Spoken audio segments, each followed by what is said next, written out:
true horror stories from Reddit.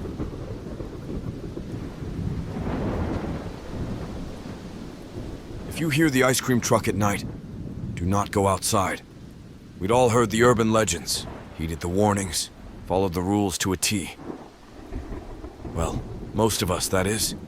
Christian and I weren't like normal kids. We were always getting into trouble. From playing hooky to shoplifting to going on joyrides, we did it all. We were without a doubt the most despised preteens in town. Little did we know, all that mischief would inevitably lead to the worst day of our lives. God, I wish I could take it back. People in my town were always very superstitious. Not like, oh, you spilled the salt, so throw a pinch over your left shoulder, superstitious. No, something happened here a long time ago. Something sinister. Something that still bears its burden on the townsfolk half a century later. You see, back in the 70s, kids started going missing. The disappearances always occurred at night. Always. And always in the same fashion. Parents would lock their homes down tighter than Fort Knox, only to find the front door hanging wide open the following morning. The kidnappings were beginning to pile up at the same time that nightly reports of an ice cream truck circling neighborhoods began to flood into the police station. Every time the authorities were called, the truck would be gone when they arrived, no matter the response time. The strange thing was, we didn't have an ice cream truck in the 70s. Hell, we still don't. This has always been the kind of place where everyone knows everyone. None of the families in town have ever owned an ice cream truck. Naturally, people began to associate the truck with the disappearances. Obviously, people tried to catch the mysterious abductor behind the wheel. That's when the adults started going missing. No one who confronted the driver was ever seen again.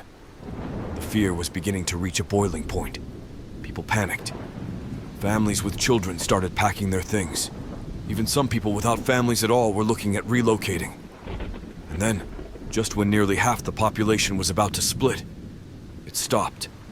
The almost nightly kidnappings, the sightings of the ice cream truck, all of it. The townsfolk never truly recovered. I mean, how could they after that? Most families of the victims moved away, eventually losing any hope of ever seeing their loved ones again. Can't say I blame them. I wouldn't have stuck around after that either. The ones who did stay grew paranoid, so they did everything in their power to ensure that nothing similar would ever happen again. That, unfortunately, manifested into an extremely strict set of rules. Girls aren't allowed to walk anywhere alone. Doors and windows to every house must remain locked at all times. And of course, no one is allowed outside after dark for any reason.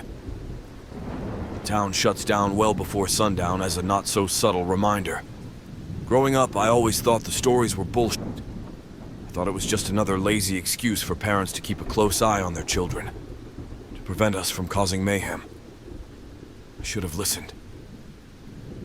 Sarah, for the last time, I'm not sneaking out with you tonight.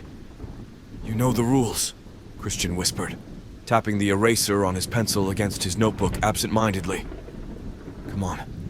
This is the one rule we haven't broken yet. You've spray-painted Officer Dawkins' police cruiser, and this is what you're afraid of? I'm not scared. This is different. It's something sacred. You've lived here for just as long as I have. You should know that, he hissed, pretending to dial in to Mrs. Huckabee's mind-numbing lecture on mitosis. Aren't you at least a little curious? You can't seriously tell me that you've never wondered about going out at night. There's gotta be something more than they're letting on. Sarah, I'm not going with you.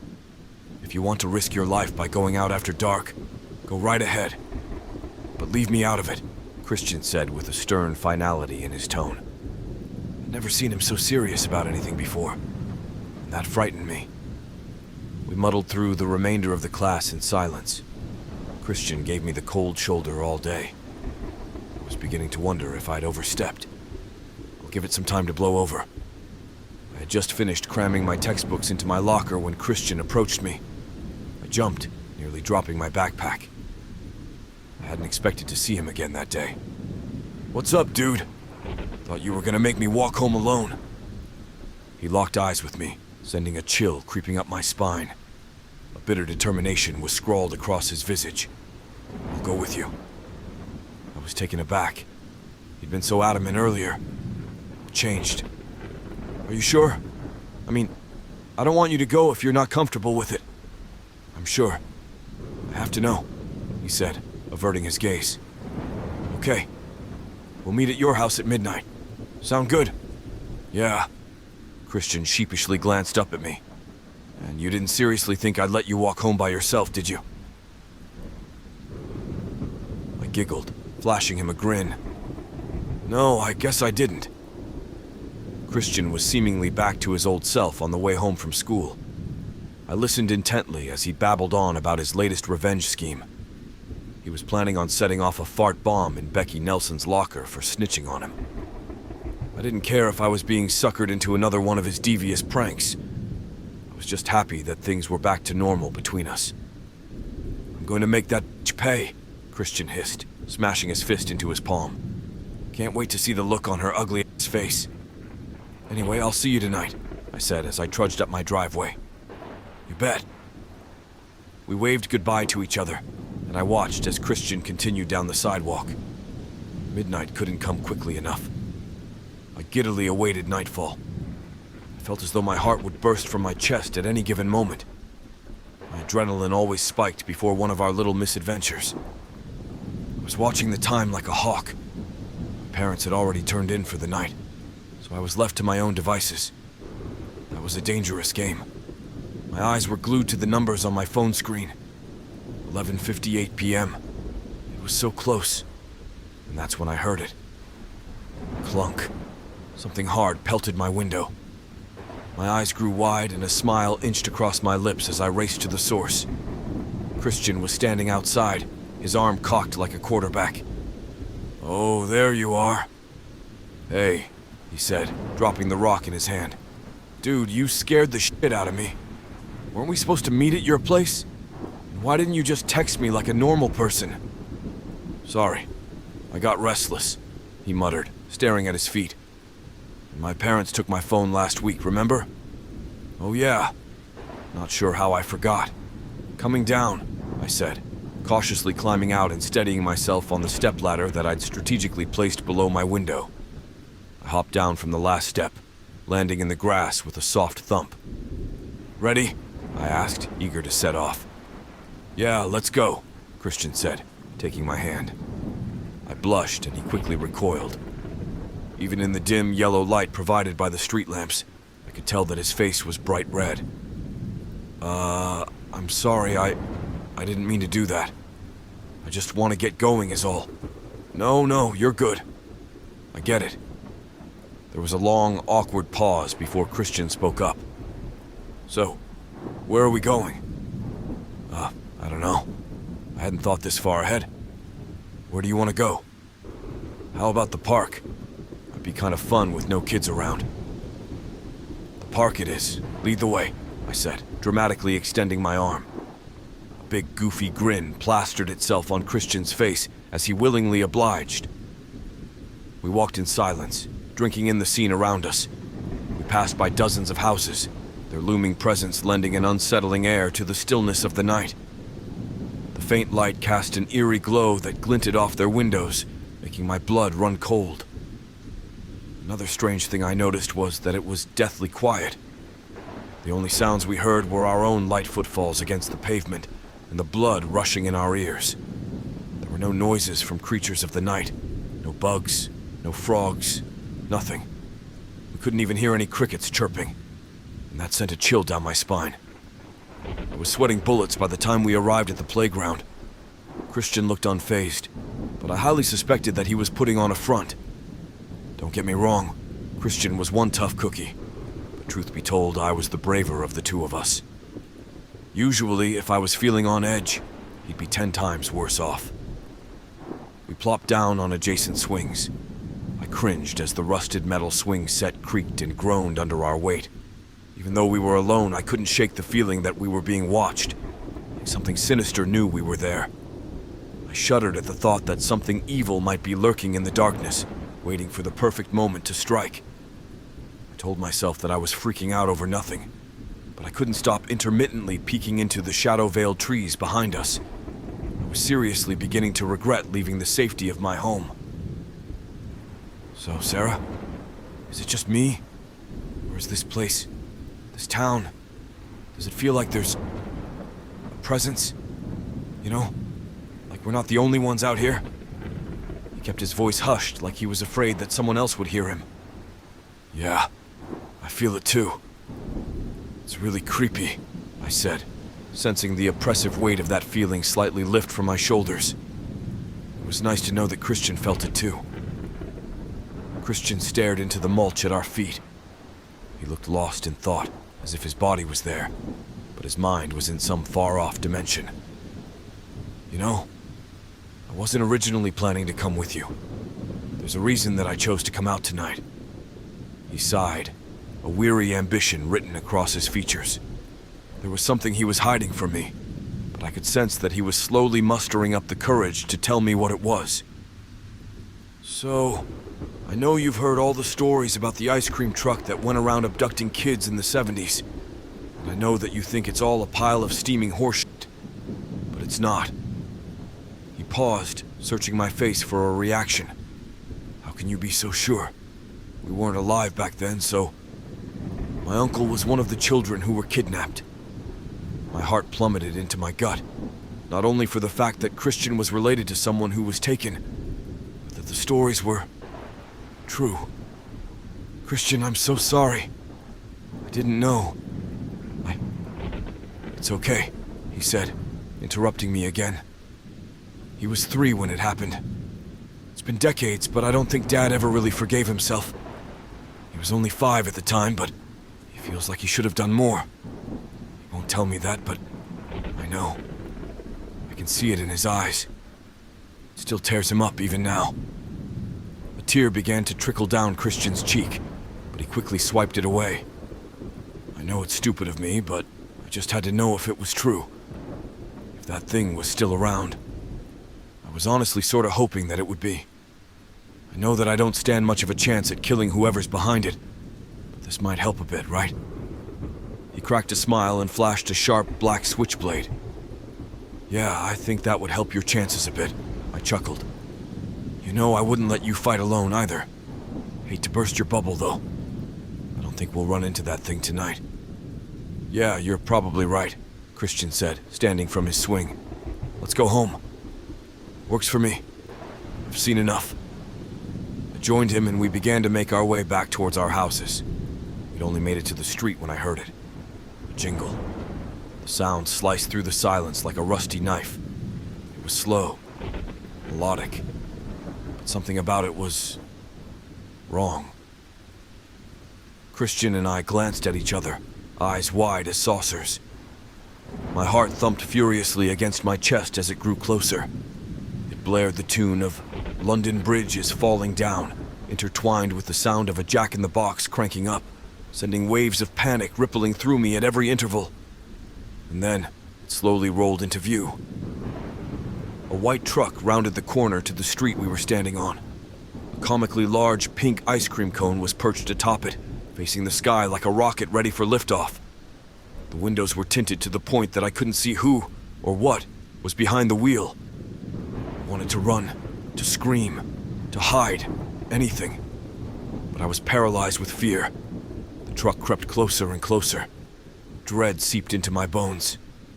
I didn't know what to do. Eventually it passed.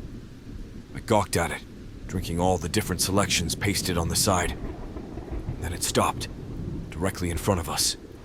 The music cut out, bathing the night in that all-encompassing silence. My breath hitched in my throat, waiting for something to happen. Without warning, the back doors of the ice cream truck swung open. I looked at Christian. His horrified expression had melted into one of curiosity. He began to make his way toward the open truck. His legs moved like they had a mind of their own, dragging him closer and closer. To this day, I don't know why, but I didn't even try to stop him. No, I joined him. I can't explain it, but there was something alluring about that truck. Something that effortlessly took hold of me and pulled me in. And I was powerless to stop it. We both tentatively walked closer, coming to a halt directly behind it. I peered inside, my mouth agape. It It was spotless.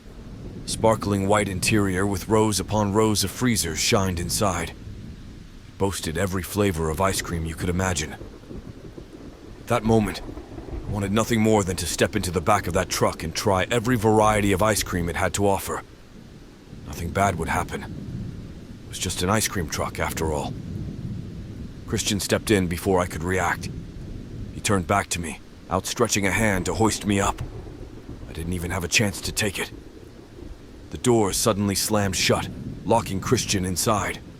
I'll never forget the look of abject fear on his face in that split second before the doors closed. I was ripped from my stupor as the ice cream truck floored it down the road. Its tires squealed as it went, leaving me standing alone under a street lamp. I broke down, fat tears streaming down my cheeks as I bolted home. I couldn't lose Christian. He was the only real friend I'd ever had. I burst through my front door, spewing nonsense to my parents as I crumpled to the ground at their feet. I didn't care if I'd get in trouble anymore. I just wanted to find a way to bring my friend back. The police were called. Christian's parents were notified, and a search party was assembled. I don't think I need to tell you that they didn't find him. Christian is still missing to this day. I was never the same after that. It didn't matter how much time passed, how many therapy sessions I attended, how hard I tried to forget. That image of Christian's terrified face is still burned into my memory. But there's something that chills me even more than that look of pure dread scrawled across my best friend's countenance. Something that I still can't comprehend. When I peered into the back of that ice cream truck, there was no one behind the wheel. So why am I telling you this? Why now? Well, my son went missing last night. I awoke with a start next to my snoring husband. A sinking pit of dread sank into my stomach when that horrible tune met my ears. London Bridge is falling down. I raced to the front door. It was wide open. I watched helplessly as my baby boy climbed into the back of that truck. I couldn't even scream. I was rooted in fear just like I had been on that night 2 decades ago. A surge of panic coursed through my veins like venom. Because as the ice cream truck sped away with my child, I noticed that the window was rolled down. And I swear that for a split second, I saw Christian wink at me from the driver's seat. Anna is the love of my life. The world freezes every time I kiss her, floating in time as if all the problems outside the radius of our intertwined bodies didn't exist. If there is a paradise, I wouldn't think it could be better than the time I spent with her. Even if I am anxious or stressed, at the end of the day when I see her, everything is absorbed. No problem can bring me down as long as she is by my side. Her presence is enough. My deepest dreams are fulfilled. As the universe seemingly circles in a way that dreams can never be achieved, it all changed that night. Anna disappeared after a day's work. Her car was found empty on the side of the road, with all of her belongings still there. No signs of struggle or robbery.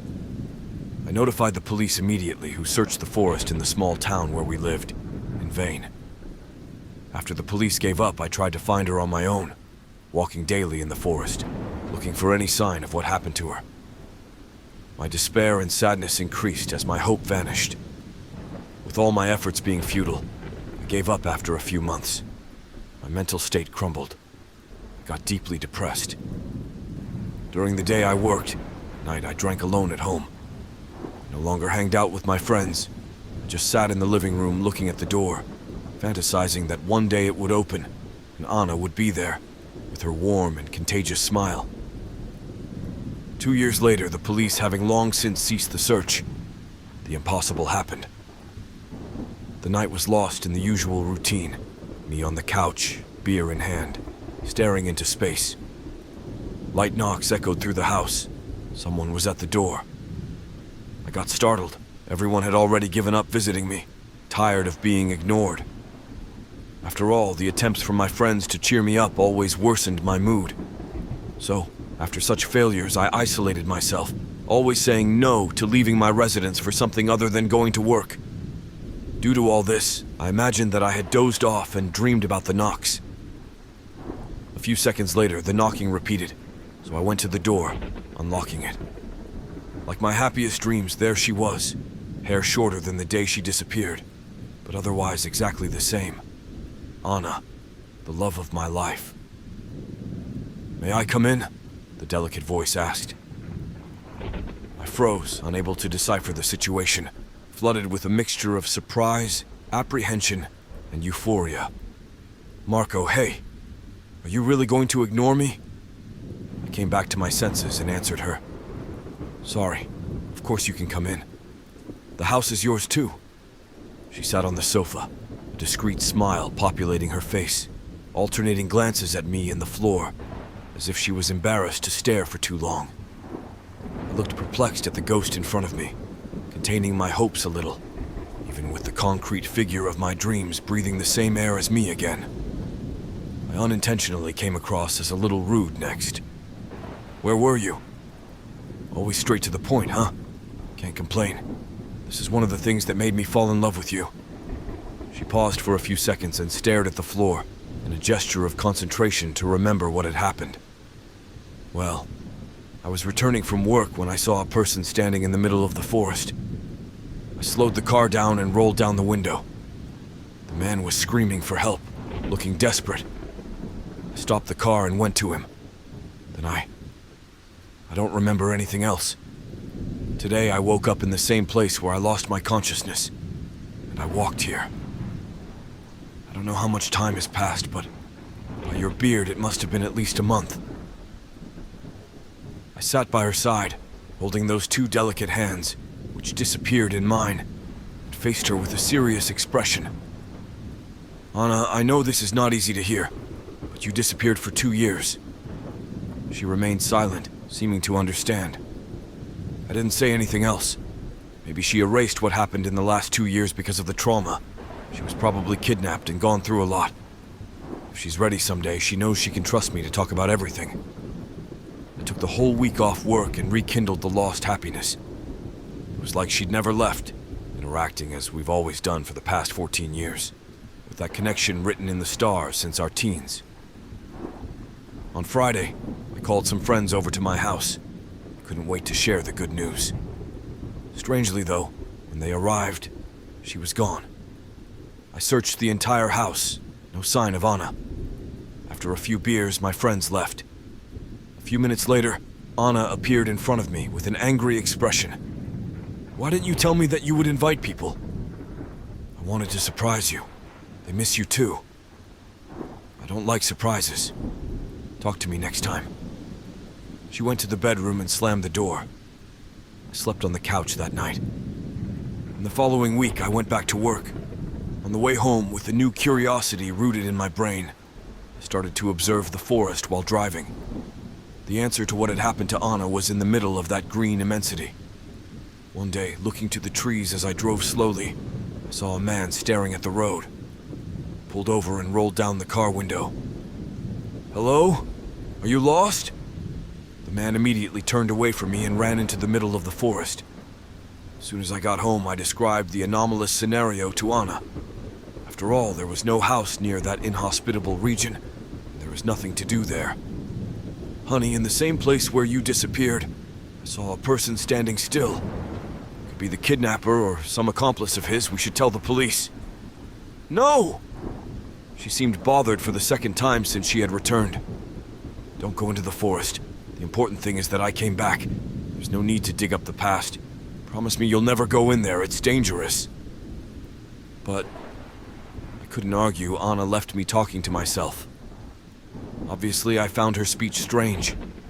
Could it be that she remembered something? I didn't confront her, but every time I saw her, I contained myself from asking what were the dangers in the forest that she wanted to warn me about. After the initial happiness of Anna's return, I noticed some unusual behaviors. She never left the house, nor interacted with anyone other than me, not even on social media. One day, as we were cooking dinner, she put her hand into the fire and only took it off after I pulled her arm. She then stared at the burnt skin, a motionless expression, as if she didn't feel pain, but was amused by how she could see her own flesh. She snapped out of it after I broke the silence. "Are you okay, honey?" "Oh, right. Ouch. This hurts really bad. Ha ha." Anna made a "that hurts" expression and then smiled, as if she was acting. "I'll take you to the hospital." "No, I'm fine. I just need some ice." For my surprise, she really was fine. There were no signs of burnt skin on the next morning. She healed insanely fast. Another strange factor is that I have the impression that she doesn't sleep. She just lies next to me and stays still. Before the disappearance, she always snored. Now, even after weeks, I've never heard her snore. On one of the nights, when I woke up suddenly, she had her eyes open, staring at me. She closed her eyes immediately, pretending she was asleep. I needed answers. I dusted off a revolver that was in my possession, an inheritance from my late father. I started taking it to work, leaving it in the car, hoping that on the way home, I would see that strange man in the middle of the forest again. I could confront him a little more safely, armed with the lethal tool. After a few weeks of driving slowly and observing the forest, there he was again, that strange man standing in the middle of the forest. I stopped the car immediately and walked towards the figure, cautious steps. "Hello? Are you okay?" I shouted as I approached, the revolver hidden in my back.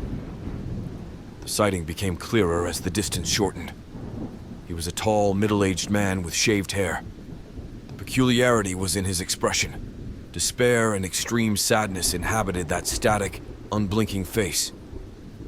I stopped a few meters from him. He did not move, nor did he respond to my interactions and attempts at dialogue. I punched his arm and screamed at his ear. Not a muscle trembled.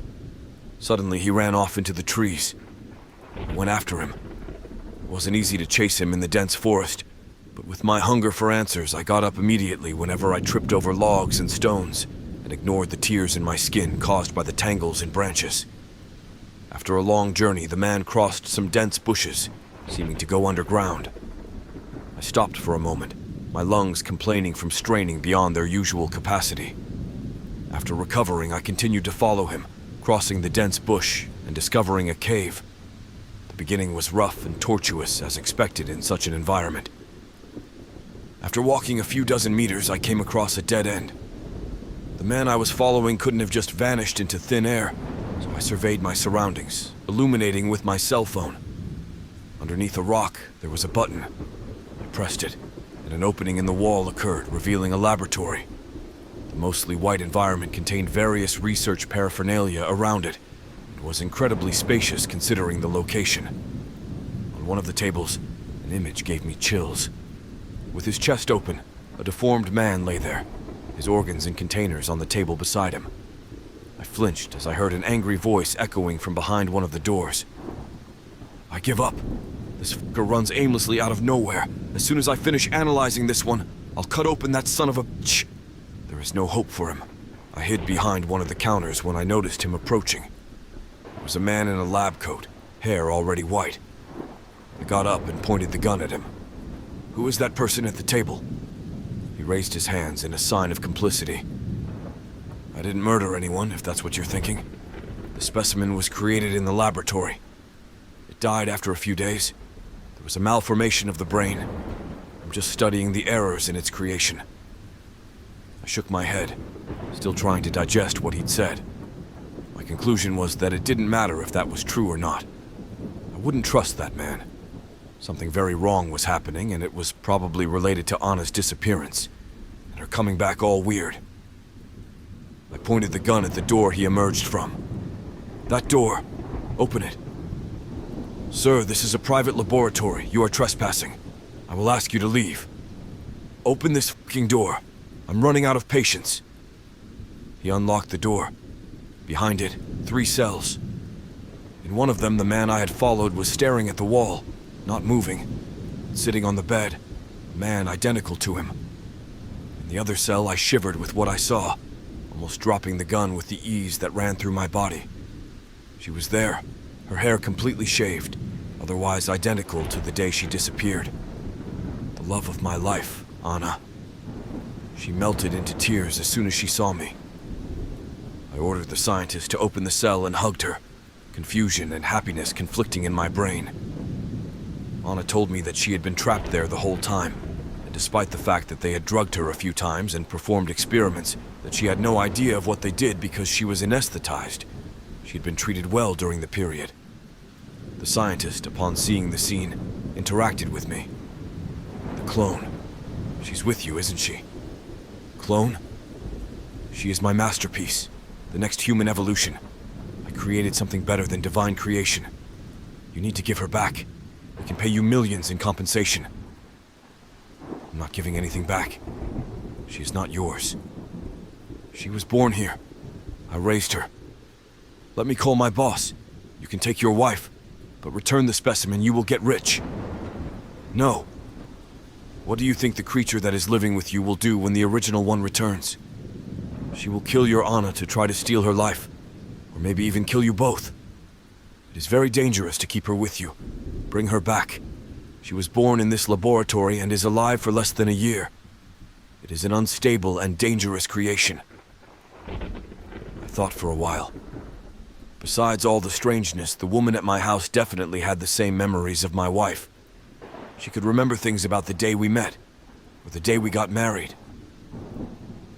Upon observing my expressions, the scientist added, "Either you return her with an agreement beneficial to both of us, or my boss gets her back by force. You choose." The woman in my house might not be the Anna I married, but she was still her. If I gave her back, she would serve as a guinea pig for the rest of her life, not to mention that the bastard in front of me had kidnapped my wife. Rage dominated my whole body as I remembered the 2 years of me staring at the door and thought about the dozens of scenarios of Anna being tortured and experimented. I pulled the trigger. The bullet went through the scientist's forehead, creating a smear of blood and pieces of brain on the wall. I pointed the gun at the man sitting in the other cell along with the clone, who was still standing facing the wall, not moving a muscle.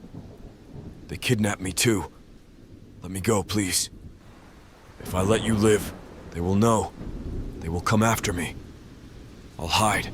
No one will know about me. I thought for a while.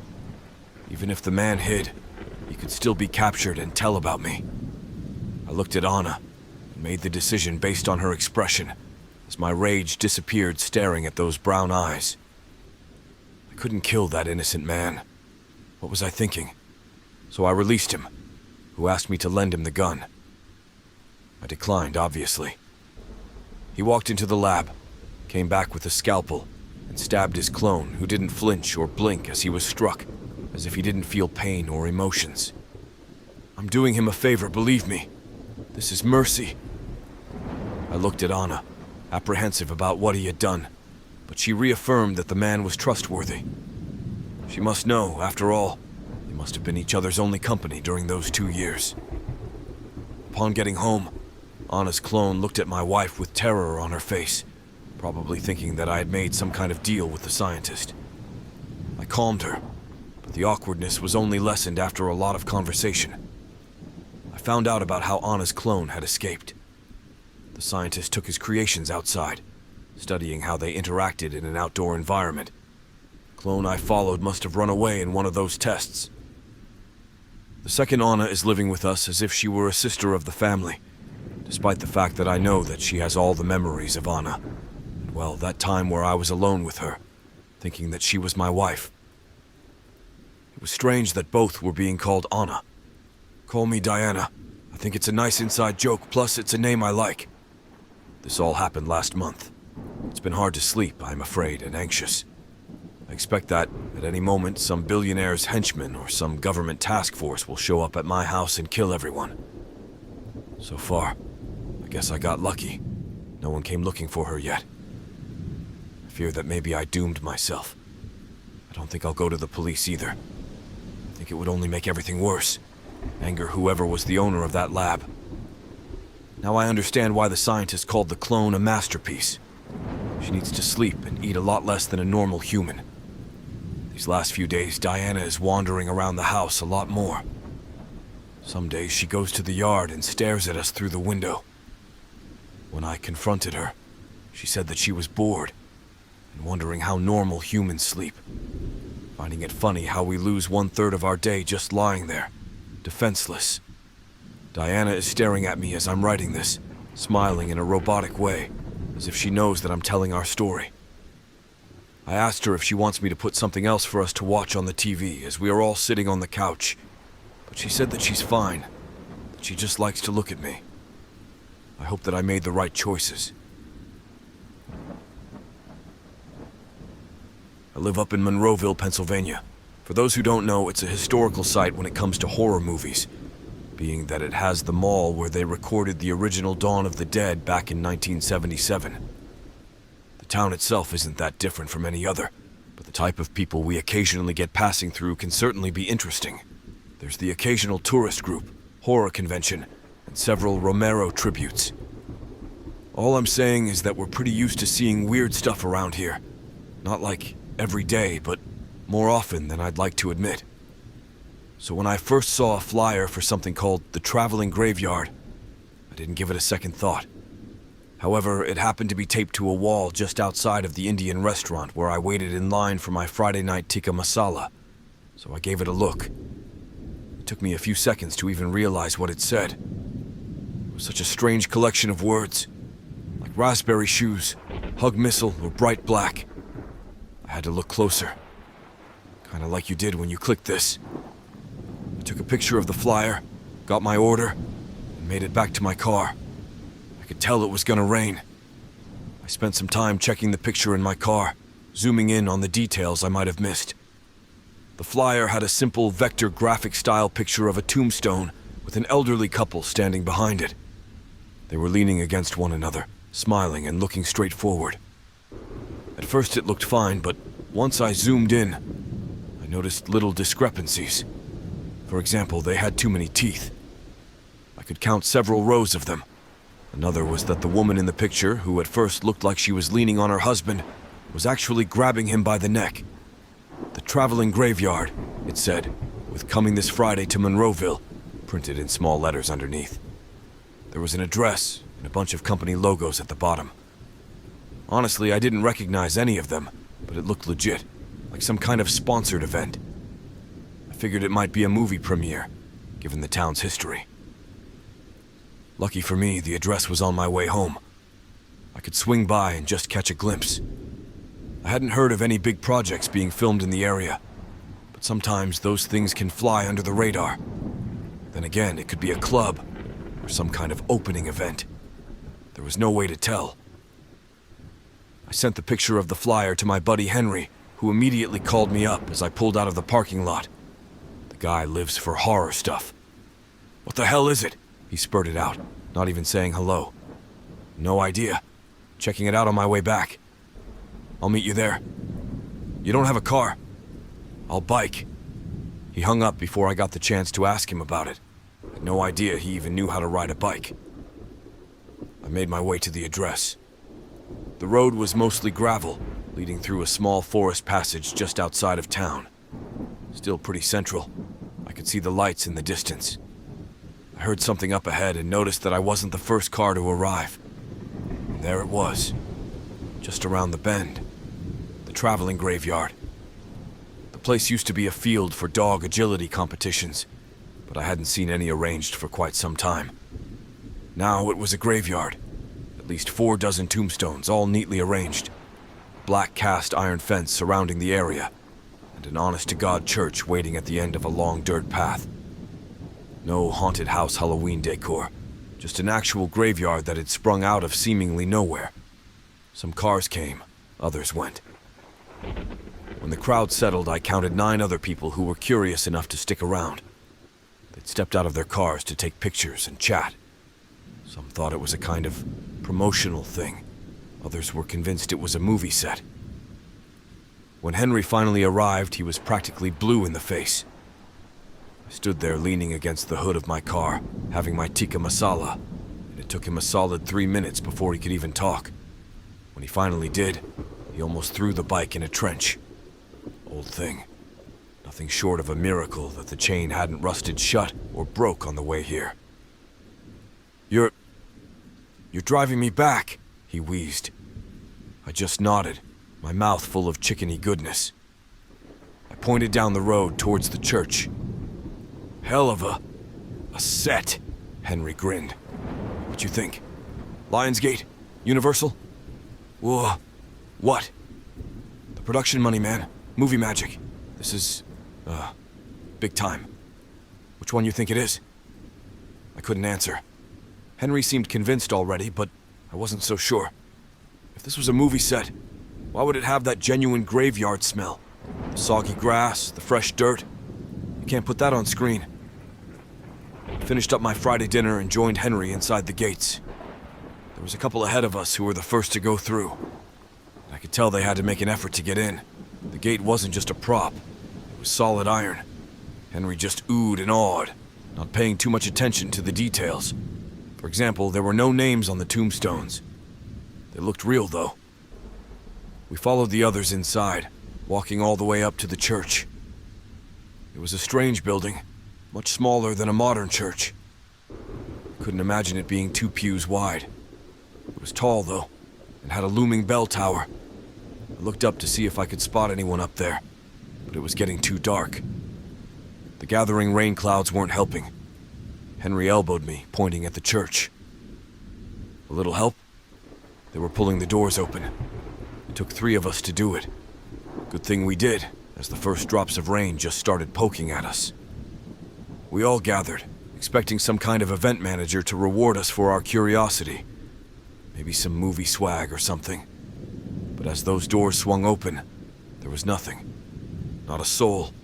Just dusty old pews, badly insulated stained glass windows, and an empty altar up front. Not a single cross or Bible to be found, but plenty of dry and dead moths. The place was either ransacked or half-finished. Henry seemed to think the latter, while I was leaning more to the former. The peeling paint on the walls wasn't there just for show. It was old. Probably lead-based, too.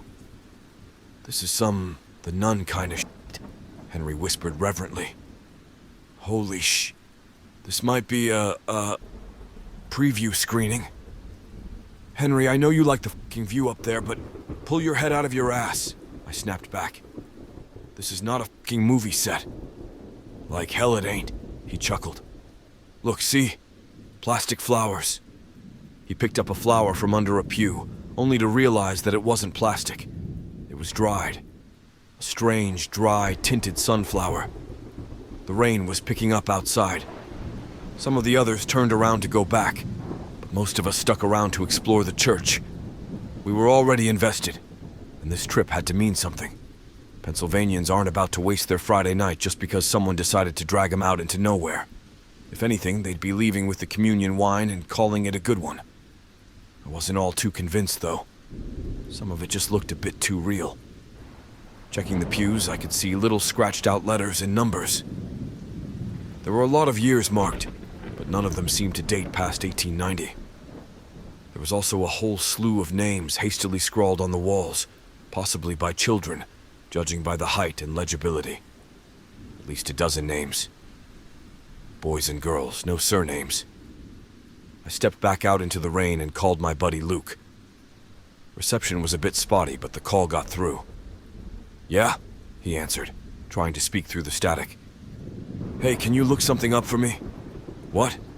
Look something up for me.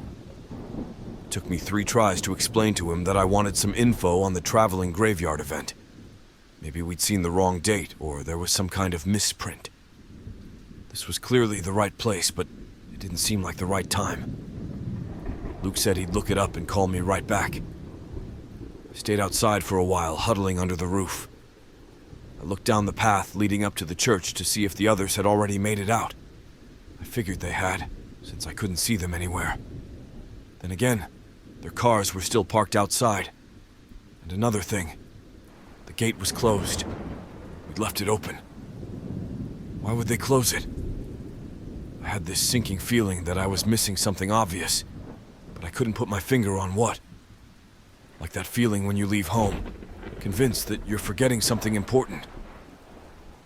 I looked around, letting my eyes drift over the tombstones, but there was nothing out of the ordinary.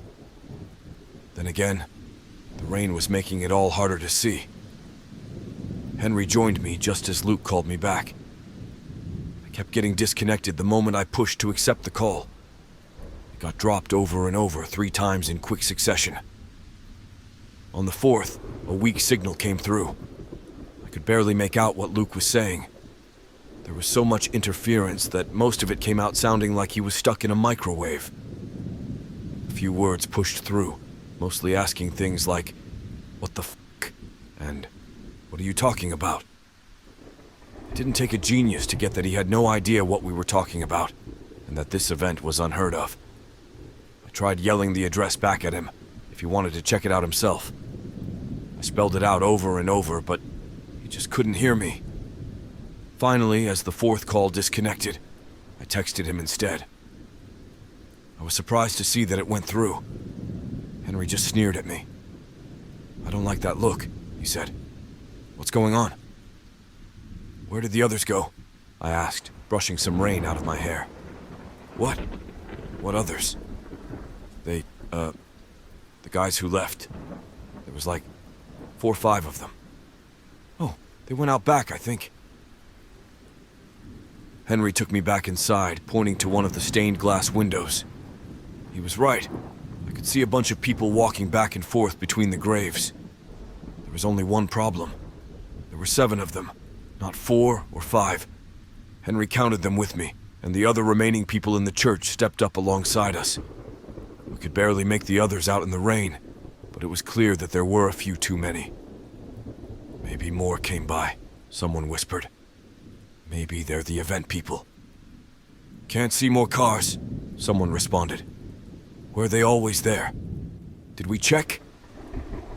And finally, as we all quieted down, I heard Henry whisper, "What the fuck are they doing?" That's what we were all thinking. They were all just standing there, seemingly immobile. They weren't running for cover or leaving altogether. They just stood there as if held by some invisible will. Puppets, waiting for their strings to be pulled. Then, from the other side of the room, a whisper.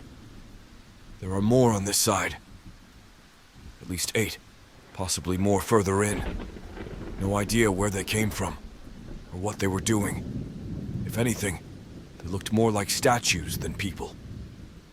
For a moment, we all just stood there, trying to imagine what the hell they were trying to do. Finally, the couple who'd stepped in ahead of us chimed in. They were leaving. I was inclined to join them, but something told me it was a bad idea. Besides, Henry wasn't ready to let me go just yet. If anything, he was getting excited. This all seemed like part of the event to him. Instead, the rest of us gathered at the open doors, watching the two wander into the rain.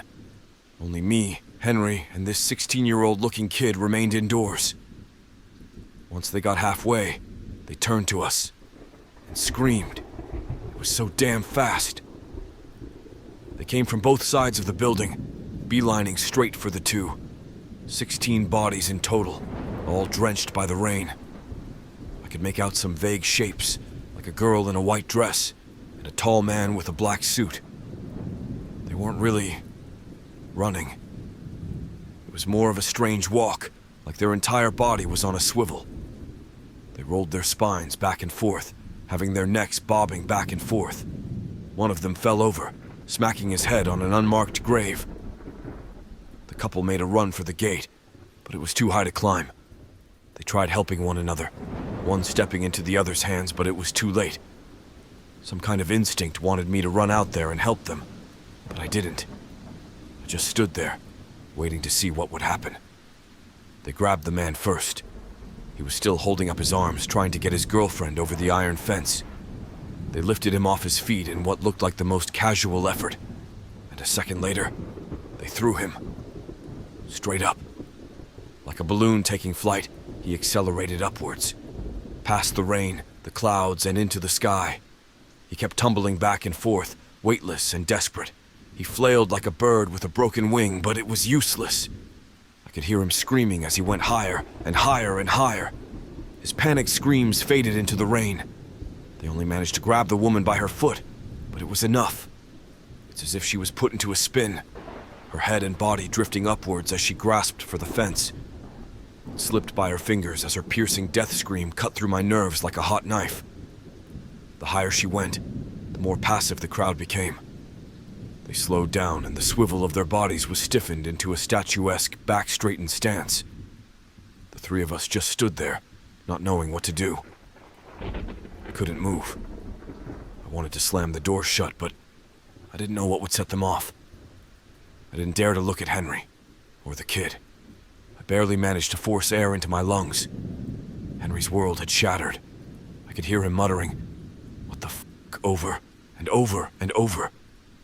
He had the look of someone trying to figure something out, but the answer never came. After a few minutes, we moved. We noticed no one came at us.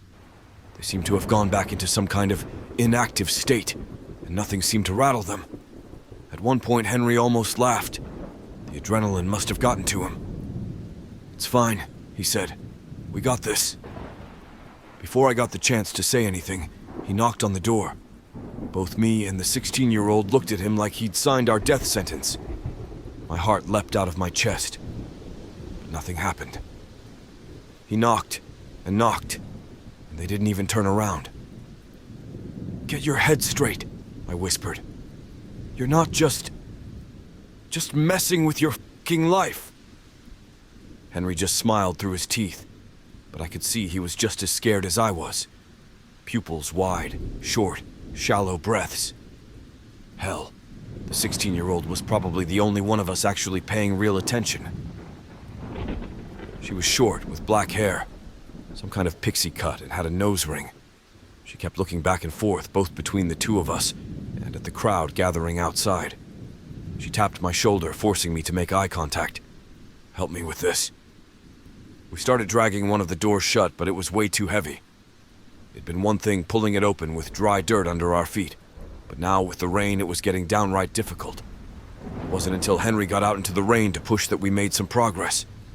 But the moment he stepped into the rain, they all turned towards us. Like a motor spinning to life, their movements became animated. Every limb a fluid motion, heading our way with complete abandon. They stumbled over one another, over the graves, slipped in the mud, but kept going forward. We both grabbed Henry and pulled him in, and the moment he stepped inside, they stopped moving. All three of us tried to catch our breaths. Henry's manic smile was still plastered on his face. He'd cracked hard. "It's the rain," said the pixie-cut girl. It's something with the rain." Using my belt and plenty of patience, we pulled the other door shut. There was no lock, but as long as we kept out of the rain, it seemed simple enough. The bodies outside weren't paying us any attention. The pixie-cut girl kept rambling on about whatever wild theory came to her mind. Aliens coming to take us away. Some kind of rapture. But it all came back to that one point, that it was all connected to the rain. Henry had other ideas. He figured we ought to just stay inside and call for help, which in itself wasn't a bad idea. It's just that we couldn't get any coverage. Looking up, hoping some kind of god would give me a hint, I stumbled upon an idea. "The bell tower," I said. "We can climb up there." So we did. We made our way to the second floor. The pixie-cut girl was the lightest of us and had the most expensive phone. We figured that rickety old ladder would hold her. We double and triple checked it, and it seemed fine, but she was hesitant. Finally, she just shook her head. "You do it," she said, pointing at me. "I'm not getting up there." There was no time to argue. I started climbing, one creaky rung at a time. When I finally made it up, I could see all through the graveyard. The rain was pouring down, making the roof of the bell tower creak. In the distance, I could see the edge of the iron fence, but everything outside of that was covered by the rain. There could have been a dozen police cars just outside, and I'd have no way of knowing. That's when my phone started buzzing. Missed calls and messages, all from Luke. "Where are you? Hello? Is this a prank? Pick up." And finally, a picture. A selfie of Luke standing in an open, empty, damp field. I didn't even realize how long I stared at it until I heard a breaking shingle. Drops of water made their way down my spine as a hole opened above. My screen was unresponsive, so I wiped it with my jacket. From downstairs, I could hear Henry's jeering cackle. "Hey, looks like they're moving, buddy. Hurry the f up," added the pixie-cut girl. There was a strange sound like very slow woodpeckers, something hard hitting the side of the building, over and over again. I dialed 911 as fast as I could, but the damn connect button refused to work. The water was interfering with it. As the call lit up with a green symbol, I saw something peeking over the edge of the roof. She was young, but no child. Eyes hollowed out, leaving empty holes on the inside of her blackened skull. Her mouth wide open, her lower jaw swinging back and forth. She wasn't breathing. She wasn't in pain. And as she dug her slippery fingers into shingle after shingle, making her way up the side of the building, I could tell that there was nothing left of a person in there. All that remained was some kind of instinct-ridden machine, aching to send me on my way. An operator answered, asking me what my emergency was. "I need help," I wheezed. They're going to..." Looking at her, there was no doubt of her intentions. "They're going to fucking kill me!" I was so blindly terrified that I didn't even look behind me. Cold fingers brushed against my jacket. Long, broken fingers reaching my way. A tall man with a suit, his head hanging low. I could see the rainwater pool in the back of his eye sockets, making it look like he never stopped crying as it squelched out with his every move.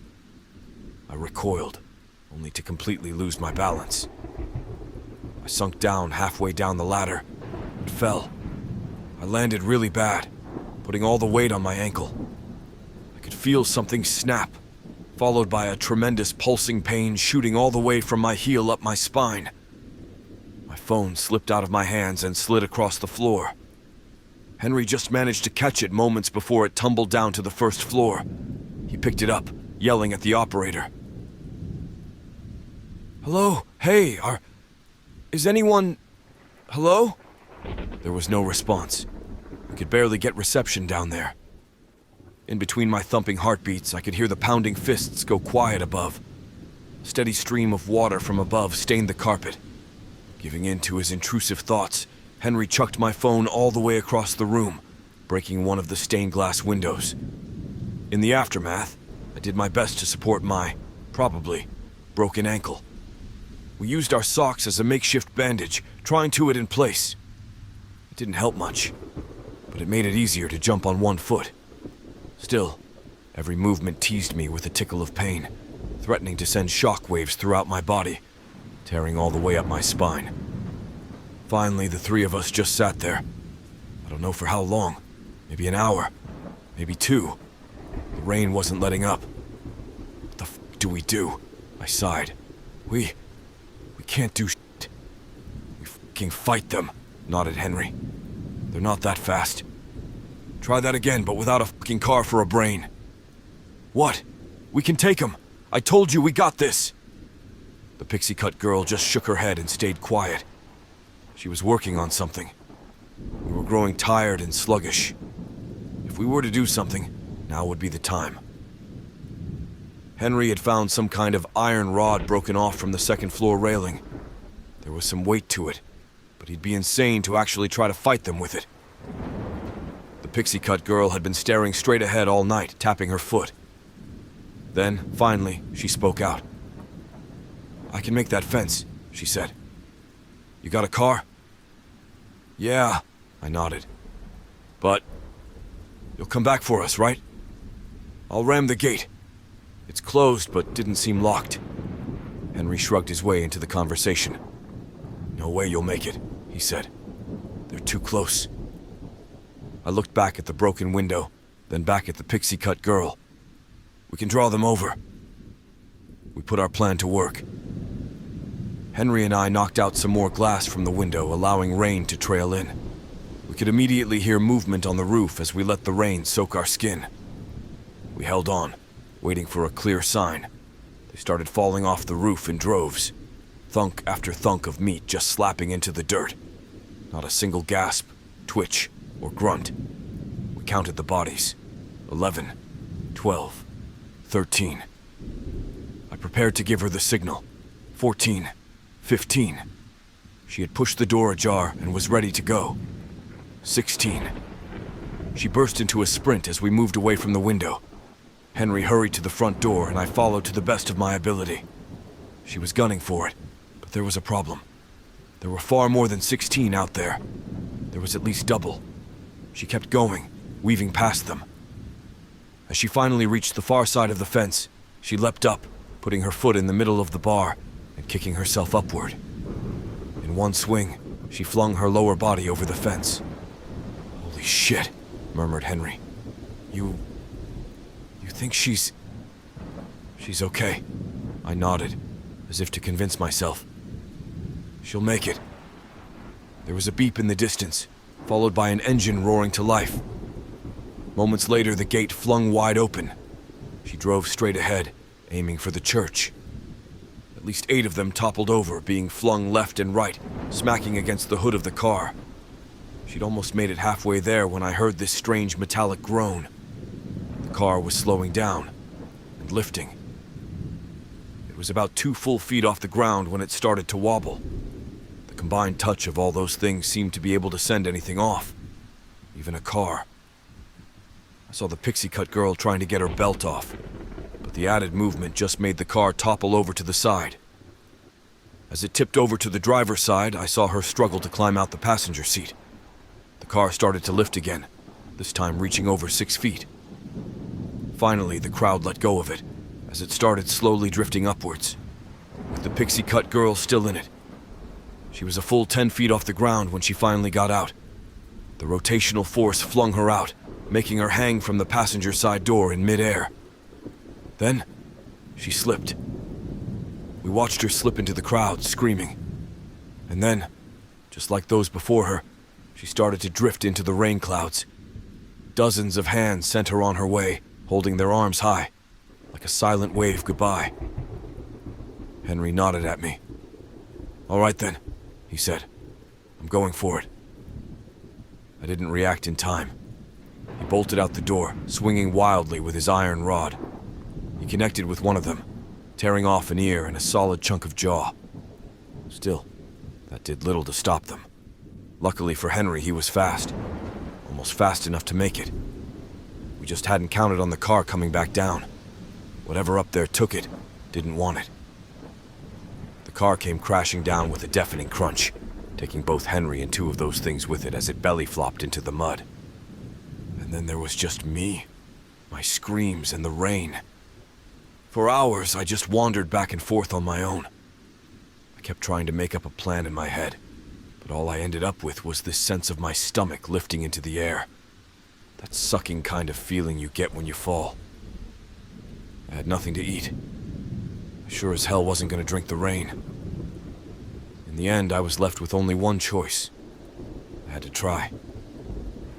I stepped up to the open doors, steeling myself for what's to come. I saw the crowd outside, waiting in the rain. They knew there was one left. I did that at least 4 times. Stepping up, backing down. Couldn't force myself to die like that. Just couldn't. Finally, I just collapsed into the front pew, screaming in frustration. Not like that'd move those things anyway. I noticed something under one of the pews. The couple who'd been first inside had forgotten a small bag. Apparently, they'd anticipated bad weather as there was a folded-up umbrella inside. It wasn't a good plan, I'll admit to that. I couldn't tell how those things worked, but this was the best thing I could come up with, and the greatest chance I had. I unfolded it carefully and tried to step outside, just a little. As the first raindrops hit the plastic, I expected explosive movement. Instead, I got nothing. Inch by inch, I made my way outside. I tried my best to put a smooth weight on my foot, but I just ended up jumping. Taking those little jumps in the mud was close to suicide. One slip up, and that'd be that. I could barely hear my panting breaths over the pouring rain. At one point, I held the umbrella at a bad angle. Some water touched the back of my leg, causing all now 40-something creatures to turn my way in an instant. I stopped, and they did too. Empty skulls all around, hungrily waiting for me to slip up. Little by little, I made my way past them. Some were only a few feet away. I walked past the gate, and I kept walking. I didn't even notice when the rain stopped, or the sun came back out. I didn't notice I was back in that dog agility field. Barely even reacted to Luke waving me over from the parking lot. Turns out everything was gone. Not just the people, but our cars and the graveyard itself. Only thing I could find that showed Henry had ever been there was his rusted-out bike by the side of the road. Maybe the church was never there to begin with. At least not in this world. And yet, it was the realest thing that ever happened to me. They never found the others, or my car, or anything else. Hell, it seemed like pretty much no one had even seen the flyers around town. I tried looking up people who came there and left, but they seemed to have no recollection of ever seeing the church. I've talked to some of them here on Reddit. I checked the company logos on the flyer again, just to try and find some kind of clue. Turns out it was all fake. There were some people who claimed to have seen someone put the flyers up, but all I got was that she looked young. I've never seen or experienced anything like that night. Nothing. But this is why I always keep an umbrella around.